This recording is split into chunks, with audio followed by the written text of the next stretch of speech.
Hi guys! Welcome to my channel, Bungangerang High Blood. Nako, for today's video guys, ay magluluto ako ng doradong isda sa mahiwagang palayok. Kaya, nako, tara, let's go! Samahan ninyo akong magluto.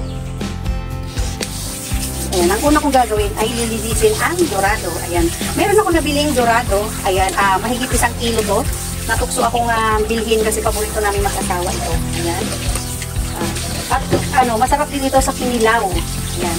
Pero dahil hindi naman siya yung ganun talaga ka-fresh, ayan, hindi natin siya makikilaw kundi ating kamatisan yan. Ayan. Iluto sa kamatis. Ayan. Ayan. Ito maganda na kailangan hugasan ng mabuti.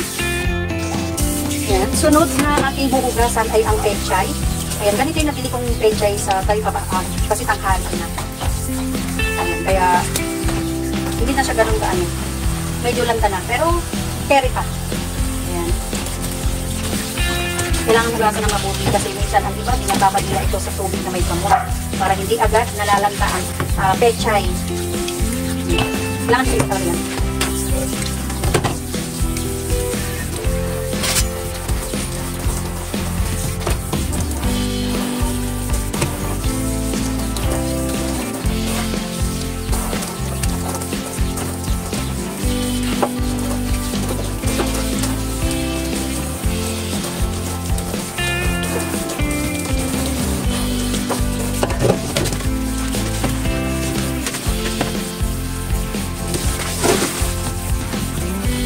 Tapad muna natin ang dali.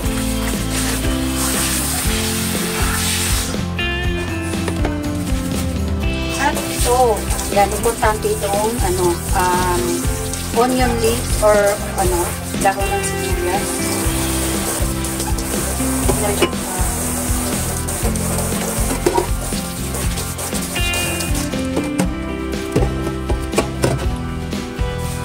Siyempre, ang sili.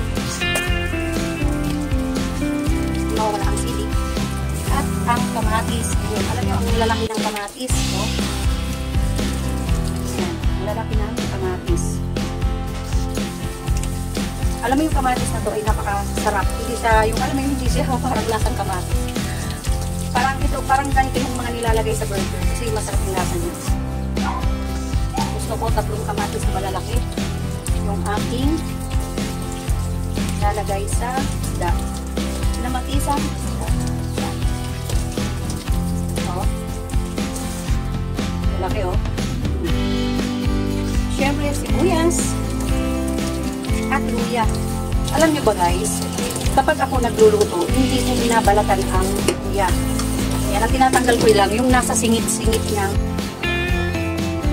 Yan. Una, ilagay natin ang tubig sa palayok. Yan. Sunod, ilagay na natin lahat ang kamatis, luya, yan, sibuyas at spring, yan, onion, yan, at lagyan natin ng patis. Takpan natin, hintayin natin ng kumulo. Lagyan natin ng konting asin. Yan, kumukulo na ang, yan, ang ganda ng kulo. Lagay na natin ang doradong isda. Yan, ilagay na natin.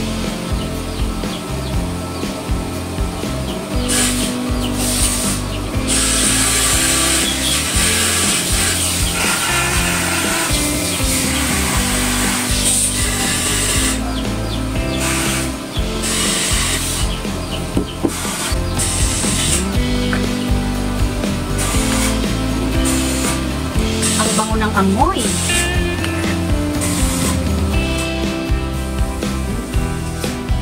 Ayan, takpan natin ulit. Yan, ang maganda kasi sa palayok kapag nagluluto kayo, hindi umiinit dito. Kaya kahit wala kayong pangsakin or direct nyo ng hawakan, hindi kayo mapapasok kasi hindi naman siya mainit. Buksan natin at kumukulo na, ilagay na natin ang gulay. Sabay na rin natin ang sili.